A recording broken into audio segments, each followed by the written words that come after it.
Je n'aurais jamais dû accepter de garder cette maison. Ce que j'ai entendu la première nuit n'était pas un bruit de tuyauterie, et le visage que j'ai vu à la fenêtre, à 3 heures du matin, ne peut pas être humain. Vous allez entendre des enregistrements, voir des photos, et découvrir ce que la police a refusé de rendre public. Vous êtes prévenus? Installez-vous confortablement, mais ne fermez pas les yeux. Bienvenue dans l'abîme.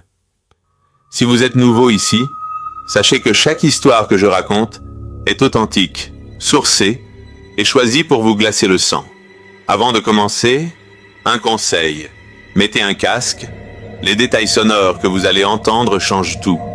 Et si vous voulez m'aider à continuer à dormir avec la lumière allumée pour vous raconter ces histoires, abonnez-vous. Vous ne le regretterez pas. Ou peut-être que si.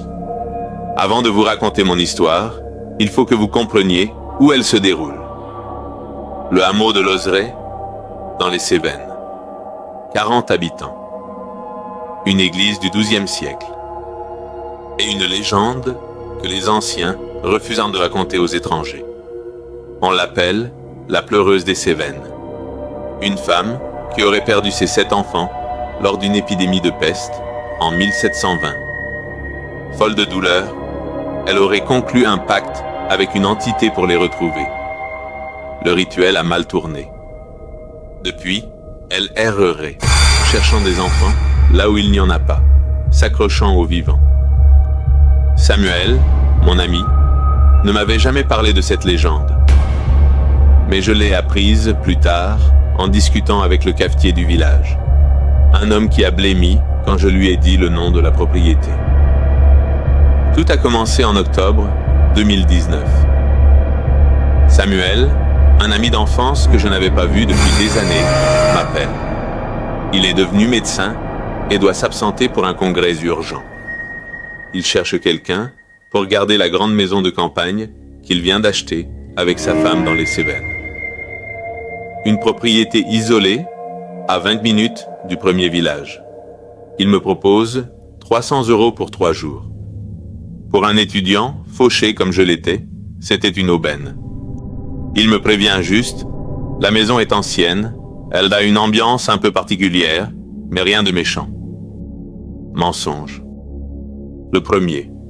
Je gare ma voiture devant une bâtisse en pierre, longue, avec des volets verts écaillés. Pas de vis-à-vis, pas un bruit, juste le vent dans les cyprès. Je me souviens avoir pensé que c'était trop silencieux. Même le vent semblait étouffé. J'ai klaxonné pour prévenir de mon arrivée. Le bruit a résonné contre la montagne et... rien. Aucun chien n'a aboyé. Aucun oiseau n'a fui. C'était comme si la maison absorbait le son. À l'intérieur, tout est propre, meublé à l'ancienne. Mais dans l'entrée, au-dessus du porte-manteau, il y a un crucifix à l'envers. Je me dis que c'est une décoration provoque un goût douteux. Erreur. Dans le salon, il y avait une cheminée immense. Sur le manteau, 7 petites statuettes d'enfants en bois brut. Leurs visages étaient grossièrement taillés, mais leurs yeux semblaient suivre la lumière. J'ai frissonné, je me suis dit que c'était l'art local. J'ai pris une photo avec mon téléphone. C'est la dernière photo normale que j'ai prise. Plus tard, en la regardant, j'ai vu quelque chose que je n'avais pas remarqué sur le moment.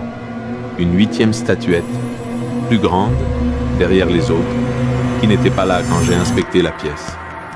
Je m'installe dans la chambre d'amis au premier étage. Vers 2 heures du matin, un bruit me réveille. Des pas, lents et lourds, dans l'escalier en bois. Craquement. Pause. Craquement. Pause. J'appelle. Samuel? Les pas s'arrêtent quoi de net. Plus rien. J'ouvre la porte. Le couloir est vide. La lumière du palier, que j'avais laissé allumer, est éteinte. Et l'ampoule, dévissée à moitié, est brûlante. C'est à ce moment que j'aurais dû partir. Mais je me suis raisonné. Vieille maison, électricité défaillante, ai-je pensé. Pour me rassurer, j'ai appelé mon frère, Lucas. Je lui ai raconté, les pas en rigolant. Il y a eu un blanc au téléphone, puis il m'a dit « Raccroche et barre-toi. Ta voix, elle fait un écho bizarre. On dirait que quelqu'un rit derrière toi. » J'étais seul dans la chambre. J'ai éclaté de rire nerveusement. Puis j'ai entendu l'écho à mon tour. Un rire plus aigu que le mien, juste une fraction de seconde après le mien, venant du couloir. Incapable de me rendormir, j'ai passé la journée à chercher des réponses. J'avais le nom complet d'Élise grâce à un courrier trouvé dans la cuisine. Je suis descendu au village. J'ai parlé au cafetier, qui m'a raconté la légende de la pleureuse. Mais quand je lui ai parlé d'Élise, il a refusé de continuer la conversation. Il m'a juste dit « Vous devriez partir avant la nuit ».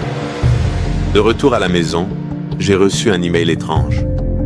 Une pièce jointe de Samuel. Un fichier audio nommé « Écoute-bas-pas-bas, la-bas, nuit.mp3 ». Je l'ai ouvert. C'était un enregistrement de ce qui semblait être l'intérieur de la cave. On entendait juste un goutte à goutte et un chuchotement de femme en boucle. Il m'en faut un de plus, rien qu'un de plus. Le matin, j'inspecte la maison. Dans le tiroir du bureau, je trouve un carnet. Celui de l'ancienne propriétaire, une femme nommée Élise. Ce n'était pas un journal intime, c'était un grimoire. Il y avait des dessins, des symboles que j'ai plus tard identifiés comme des sceaux de protection. Des pages et des pages du même symbole, griffonnés frénétiquement, jusqu'à ce que le stylo transperce le papier. Et à la fin du carnet, une phrase écrite d'une main tremblante, juste avant les 3 règles. Elle est dans l'escalier. Elle m'a vu. Sur une autre page, 3 phrases manuscrites. Ne jamais parler seul la nuit, ne jamais regarder sous le lit, ne jamais répondre au coup frappé 3 fois à la porte de la cave. Je ris nerveusement. Je range le carnet. La cave, je vérifie. La porte est fermée par un cadenas neuf. Samuel ne m'en a jamais parlé. Vers 2h30 du matin, toc, toc, toc. 3 coups nets venus d'en bas. Exactement comme l'avertissement du carnet. Mon sang se glace. Je mets mes écouteurs pour ne plus entendre. 10 minutes plus tard, mon téléphone vibre. C'est Samuel. Il m'envoie un texto. « Tout va bien ?» Je réponds. « Pourquoi ?» Il répond. « L'alarme de la cave vient de se déclencher. Elle indique que la porte a été ouverte. » Mon sang n'a fait qu'un tour. L'alarme de la cave. Il n'y avait pas d'alarme. Samuel m'avait menti. Je le savais. J'avais inspecté la maison. Pas de boîtier d'alarme, pas de capteur. Je lui ai répondu « Qui est là ?»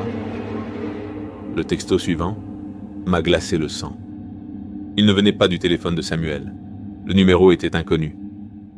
Le message disait « C'est moi. Tu m'as manqué, mon enfant. Ouvre la porte. » Je prends une lampe torche, un couteau de cuisine. La porte de la cave est toujours fermée. Cadenas intact. Mais au sol, il y a des traces de pas nus, humides, qui partent de la cave et montent les escaliers. Ces traces n'étaient pas normales. Elles étaient trop longues, avec des orteils étrangement fins, et elles ne menaient pas qu'à l'escalier. Elles formaient un chemin entre la cave, la cuisine et le pied de l'escalier. Comme si la chose faisait les 100 pas. Comme si elle attendait. J'entends alors un son, un murmure. Ça venait de la chambre où je dormais. Un son de berceuse déformée, comme un disque rayé. Je pousse la porte et là, sur l'écran de mon ordinateur que j'avais laissé allumé, la webcam filme en direct. Je me vois de dos dans le cadre. Mais derrière moi, plaqué contre le mur du couloir, une silhouette grise, immense, la tête penchée comme un oiseau, m'observe. Mon cœur s'est arrêté. J'ai agrandi l'image de la webcam. La silhouette n'était pas floue à cause de la caméra. Elle était floue, comme si l'air autour d'elle vibrait. Et sa tête penchée, elle formait un angle impossible. Elle ne bouge pas, elle respire, Je me retourne brusquement. Le couloir est vide. À l'écran, la silhouette a disparu. Mais sous mon lit, un grincement sourd retentit, comme si quelque chose venait de se glisser dessous. J'étais paralysé, la lampe torche fixée sur le bord du lit. Un filet de buée glacée s'élevait dessous le sommier. Mon téléphone s'est allumé tout seul dans ma main, pas de notification, juste l'écran d'accueil, et mon reflet dans l'écran noir du téléphone éteint. Mais dans mon reflet, la chose était debout, juste derrière moi. J'ai hurlé sans son. J'ai senti un souffle froid sur ma nuque, une odeur de terre et de fleurs pourries. C'est l'instinct de survie qui a pris le dessus. Je n'ai pas réfléchi. J'ai couru jusqu'à ma voiture, pieds nus, sans clé, que j'ai dû récupérer en grelottant devant la porte d'entrée. Au moment de démarrer, j'ai jeté un œil au rétroviseur. À la fenêtre de ma chambre, au premier étage, une main pâle a lentement écarté le rideau. Puis une autre, et une autre. Comme si une créature à plusieurs bras observait ma fuite. Le pire, ce n'est pas ce que j'ai vu, c'est ce que j'ai entendu en passant la première vitesse. Un coup sur la vitre arrière, puis un deuxième, puis un troisième. 3 coups nets. La maison est aujourd'hui détruite.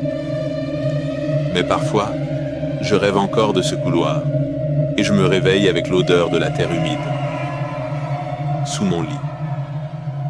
Je suis désolé de ne pas avoir pu vous montrer la photo des statuettes.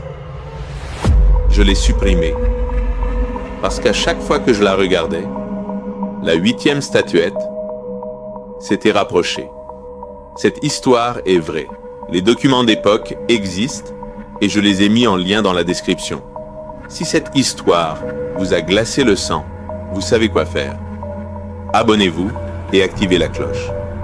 Car dans la prochaine vidéo, je vous raconte comment un enregistrement audio en direct de la police a capté les derniers mots d'un enfant dans une pièce vide. Vous êtes encore là? Alors tapez « J'ai peur » en commentaire et dites-moi quelle partie de l'histoire vous a le plus terrifié. Je lis tout. Et n'oubliez pas, quand vous pensez être seul chez vous, vérifiez sous le lit.